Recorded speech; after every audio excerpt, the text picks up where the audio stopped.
যারা পাসপোর্ট পাওয়ার জন্য আবেদন করবেন তাদের পাসপোর্ট আবেদনটি আর পুলিশ ভেরিফিকেশন হবে না।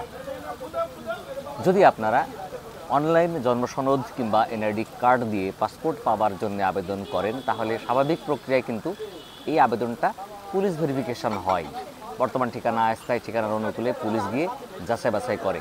কিন্তু সরকার একটি নিয়ম করতে যাচ্ছে যে এখন থেকে এই আবেদনপত্রটি আর যাচাই বাছাই হবে না, পুলিশ ভেরিফিকেশনও হবে না। এ বিষয়ে বাংলাদেশের দৈনিক পত্রিকাগুলোতে একটি সংবাদ প্রকাশিত হয়েছে। আমরা সেই সংবাদটি কী বা তথ্যসূত্রটা কী আমরা সেটা ভালোভাবে দেখে নিব এবং সেই সংবাদে কী বলা হচ্ছে এই বিষয়টি বিস্তারিতভাবে জানার চেষ্টা করব। এ বিষয়ে বাংলাদেশের অনেক দৈনিক পত্রিকা বা অনলাইন পত্রিকাগুলোতে সংবাদ প্রকাশ হয়েছে। আমরা সংবাদটি দেখব সমকাল থেকে। দৈনিক সমকালের অনলাইন ভার্সানে সংবাদটি প্রকাশ হয়েছে 10 ফেব্রুয়ারি 2025। এখানে সাবজেক্টে বলা হচ্ছে যে পাসপোর্ট ইস্যুতে বাদ যাচ্ছে পুলিশ ভেরিফিকেশন। এখানে বিস্তারিত যদি আমরা দেখি তাহলে বলা হচ্ছে যে পাসপোর্ট ইস্যু নবায়নের ক্ষেত্রে পুলিশ ভেরিফিকেশন, পরিচিতি ও তথ্য যাচাই প্রতিবেদন বাদ যাচ্ছে। বর্তমানে কাজ করে স্পেশাল ব্রাঞ্চ বা এসবি। জাতীয় পরিচয়পত্র, জন্ম নিবন্ধন, পাসপোর্ট ইস্যুর মূল ভিত্তি ধরা হয়। এ দুটি সঠিক থাকলে পাসপোর্ট দেওয়ার ক্ষেত্রে কোনো বাধা থাকার কথা নয়। সম্প্রতি উপদেষ্টা পরিষদের সভায় এমন মতামত উঠে আসে। এরপরই এ নিয়ে কাজ শুরু করে স্বরাষ্ট্র মন্ত্রণালয়ের সুরক্ষা সেবা বিভাগ।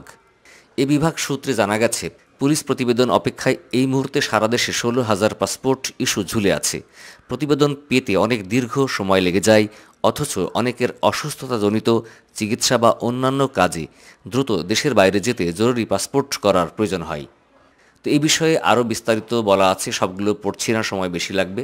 আমি এই তথ্যসূত্রের লিঙ্ক দিয়ে দেবো ডিসক্রিপশনে, সেখান থেকে আপনারা বিস্তারিত তথ্য পড়ে নিতে পারবেন, জানতে পারবেন।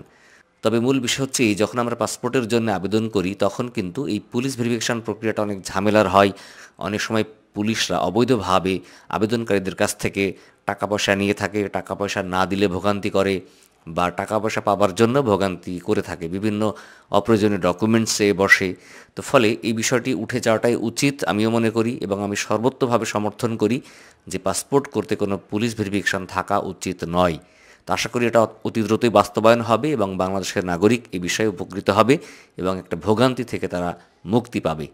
তো দ্রুত কার্যকর হবে এই আইন, এই প্রত্যাশা ব্যক্ত করছি আমি। তো বন্ধুরা, আজকে পর্যন্ত দেখা হবে পরবর্তীতে আবার অন্য কোনো নতুন বিষয় নিয়ে। ততদিন ভালো থাকবেন, আর আমাদের ভিডিওটি ভালো লাগলে শেয়ার করে অন্যকে দেখার সুযোগ করে দিবেন, লাইক ফলো করে আমাদের সাথে থাকবেন। আল্লাহ হাফেজ, আসসালামু আলাইকুম।